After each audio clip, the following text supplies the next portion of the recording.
आपणास माहीतच असेल की नवी मुंबईचा खऱ्या अर्थाने विकास, ज्यावेळी नवी मुंबईची निर्मिती झाली तेव्हा रेल्वेची गरज होती आणि सिडकोनी या रेल्वे स्टेशनची निर्मिती केली.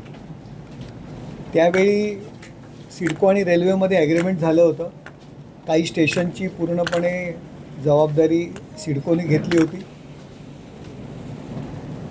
2008 साली ते जी काही सिडकोची जबाबदारी संपली होती,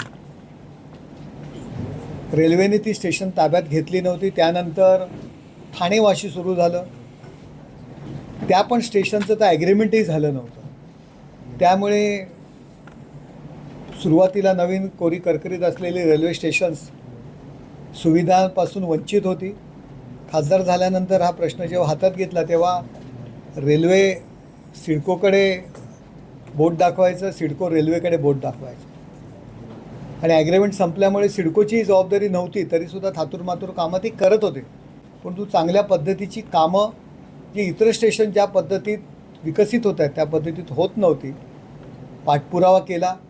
मी प्रथम अश्विनी वैष्णव यांचे रेल्वेमंत्री यांचा खास करून आभार मानेल.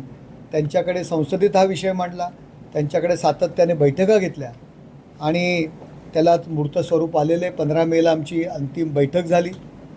त्यावेळी निर्णय घेण्यात आला की वाशी जे काय हार्बरची जी सर्व स्टेशन्स आहेत, ठाणे असेल, आधीची नवी मुंबईची सर्व स्टेशन, मग ती पनवेलमधलीसुद्धा असतील, ती सर्व स्टेशन 6 महिन्याच्या आत रेल्वे ताब्यात घेईल सिडको करून.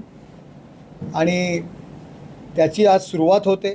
तारघर, खारकोपर आणि बामणडोंगरी ही 3 स्टेशन आज सिडकोकडून रेल्वेकडे हँडओव्हर होत आहेत. त्याचं ॲग्रीमेंट ह्या ठिकाणी झालेलं आहे. रेल्वेचे अधिकारी आलेले आहेत, सिडकोचे अधिकारी आलेले आहेत आणि उर्वरित 6 महिन्यामध्ये पुढील स्टेशनसुद्धा जी काय आहेत तीसुद्धा रेल्वेच्या ताब्यात जाणार आहेत, जेणेकरून रेल्वे ज्या पद्धतीने अत्याधुनिक आता होते आणि रेल्वे त्या स्टेशन्सवर काम करू शकेल, नागरिकांना चांगल्या सुविधा देऊ शकेल. हा ऐतिहासिक निर्णय आज झालेला आहे. त्यामुळे जबाबदारी निश्चित झालेली आहे की स्टेशनची कामं कोणी करायची, प्रवाशांना सुविधा कोणी द्यायच्या.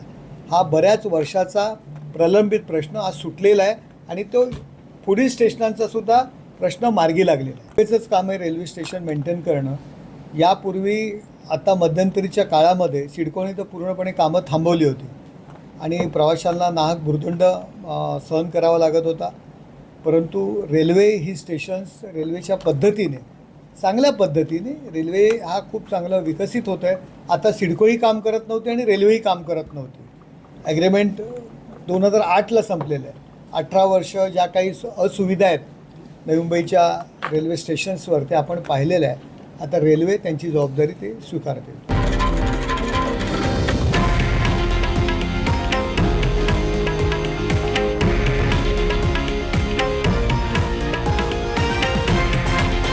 हे आहे देशातील नंबर 1 न्यूज नेटवर्क आणि आपण पाहत आहात TV9 मराठी, एकमेव.